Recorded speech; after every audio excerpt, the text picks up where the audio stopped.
красивая семья.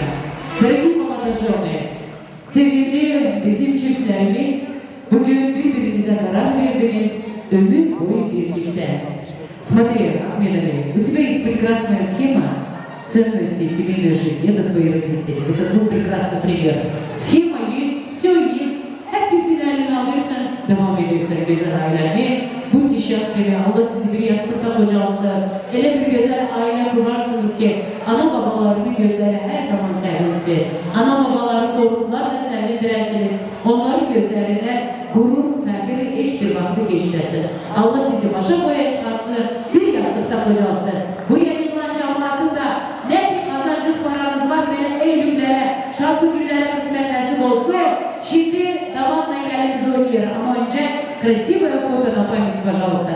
Buyurunuz kardeş, sevimli güzel aileye. Посмотрите, какой у нас живой